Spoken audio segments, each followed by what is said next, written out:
Naskah Demokrasi karya Putu Wijaya.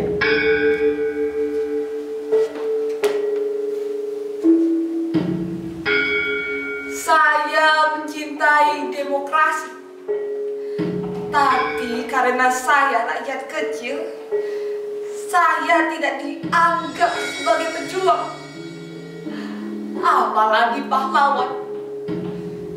Saya tak pernah masuk koran. Potret saya tak pernah jadi tontonan orang. Saya hanya berjuang di lingkungan RT Gang Bungkus Depan. Di RT yang saya pimpin itu, seluruh warga pro demokrasi. Mereka tanpa syarat mendukung pelaksanaan demokrasi. Dengan beringas, mereka akan berkoar kalau ada yang anti demokrasi. Dengan gampang, saya bisa mengerahkan mereka semua demi membela demokrasi. Semua kompak kalau sudah membela demokrasi.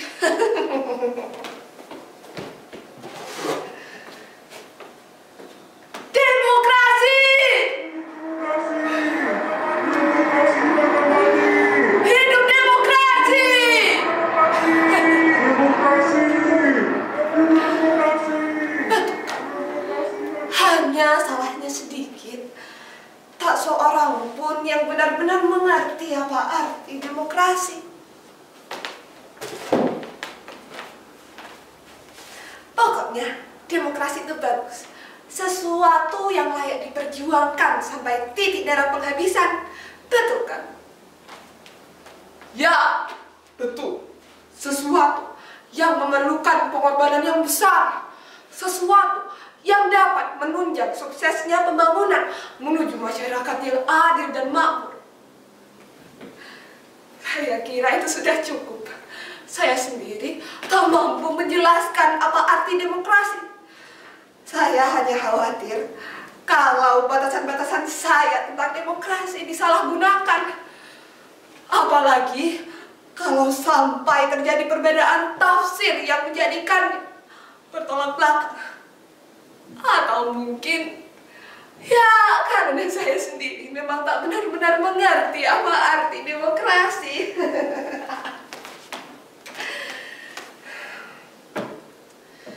Pada suatu kali, di RT kami yang membentang sepanjang Gang Bungkus Depan, mendapat kunjungan dari beberapa petugas yang mengaku dari kelurahan. Pasalnya, akan diadakan pelebaran jalan yang dimana setiap rumah warga akan dicabut sebanyak 2 meter. Petugas itu menghimbau agar kami, seperti juga warga yang lainnya, dapat merelakan kehilangan itu demi kepentingan bersama. Gini ya Bapak dan Ibu sekalian, walaupun hanya 2 meter, tapi sumbangan saudara-saudara sekalian sangat penting. Artinya bagi kehidupan di masa yang akan datang.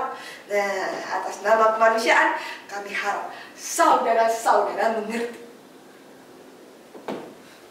Warga kami tercengang.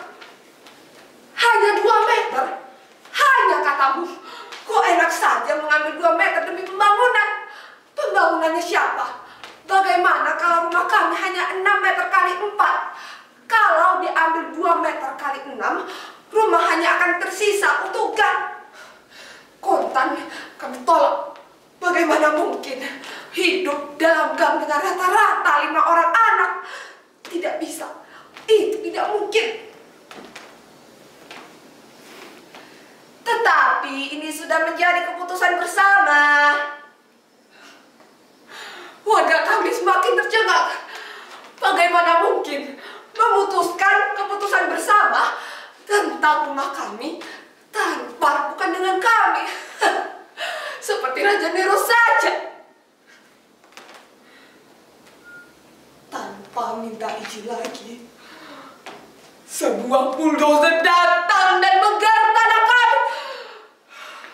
Warga kami panik. Jangan Pak, jangan. Ini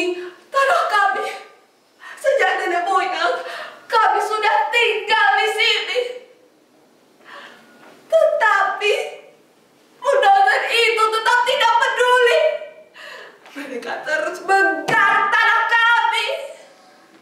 Jangan, Pak! Jangan! Kalau Bapak ambil 2 meter tanah kami, rumah kami hanya tersisa untuk kandang ayam. Nanti kemana anak-anak kami akan berteduh?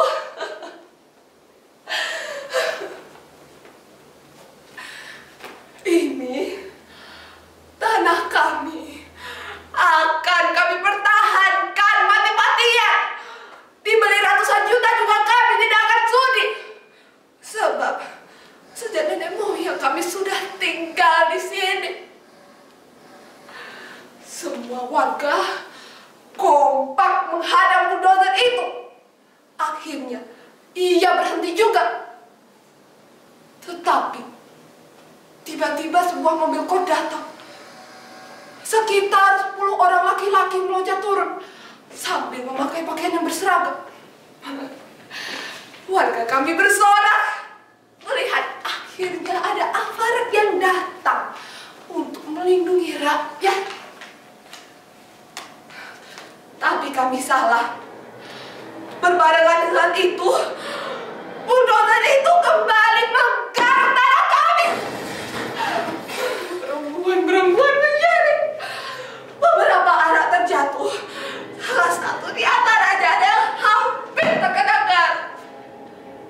Untung saja ada yang menyelamatkan anak itu. Asep yang mau menghentikan bulldozer itu, ia malah terkena garap oleh supirnya. Asep jatuh berlumuran darah. Kami terpaksa mundur. Saya melarikan Asep ke rumah sakit. Untung saja tidak terlewat.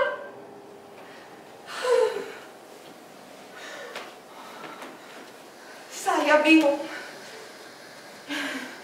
Akhirnya setelah putar otak, saya memberanikan diri saya mengunjungi pabrik tekstil itu. Majikan warga yang menginginkan jalan pintas itu. Saya memakai jari terbaik saya agar kelihatan resmi dan dipandang. Tetapi saya salah. Orangnya selalu tidak ada di tempat. Begitu saya mengaku dari petugas, akhirnya saya diterima. Direktur itu kaget setelah mengetahui bahwa saya bukan dari petugas, melainkan dari korban penggusuran. Tetapi dengan cepat ia tersenyum, lalu mengguncang tangan saya. Begitu saya semprot bahwa kami tidak sudi dipangkas, ia bingung.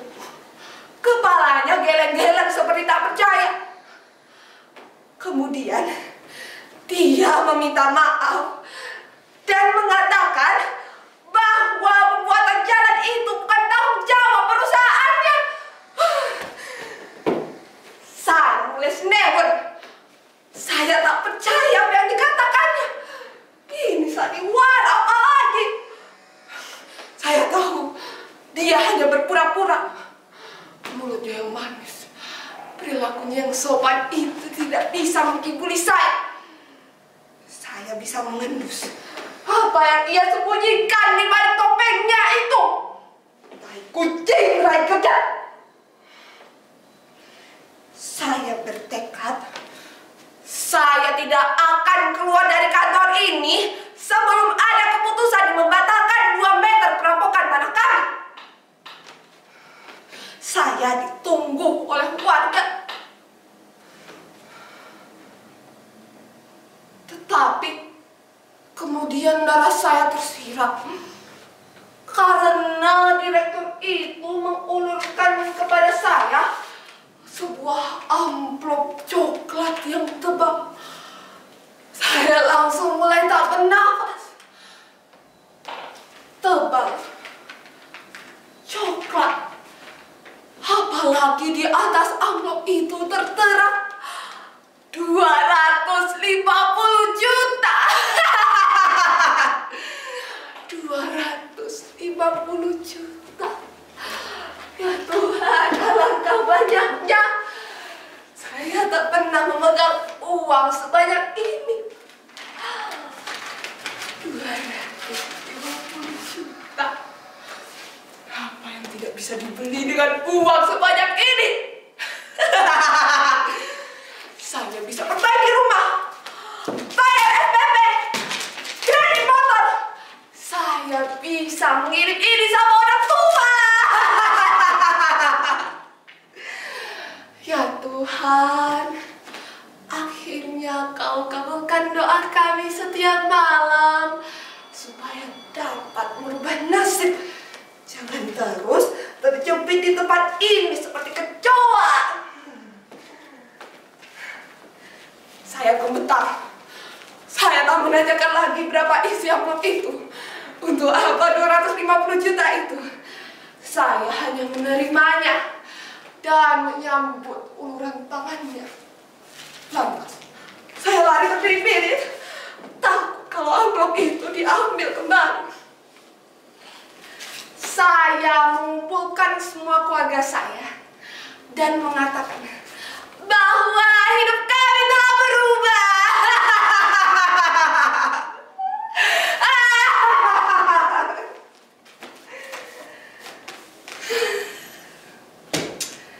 Esok harinya, ketika para warga RT Gang Gugus Depan kembali mendatangi saya untuk menanyakan tentang hasil rembukan saya dengan Pak Direktur, saya memberi wejangan.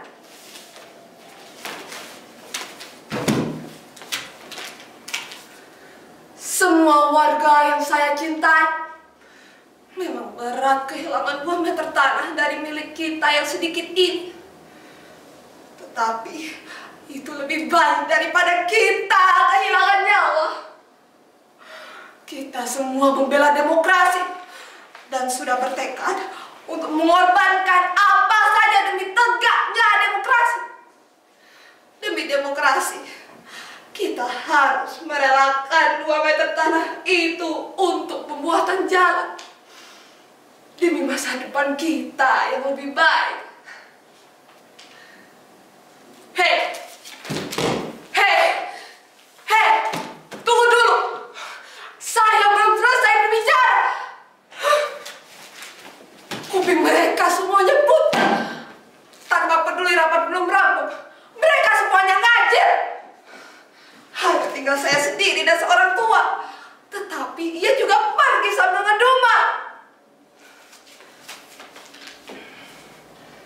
Kalau demokrasi itu tidak mementingkan kepentingan rakyat kecil, mulai sekarang saya berhenti menyokong demokrasi.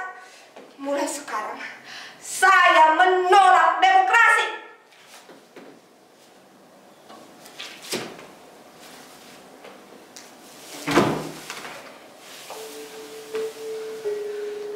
Sejak saat itu, seluruh warga RT Gang Gugus Depan kompak menolak demokrasi.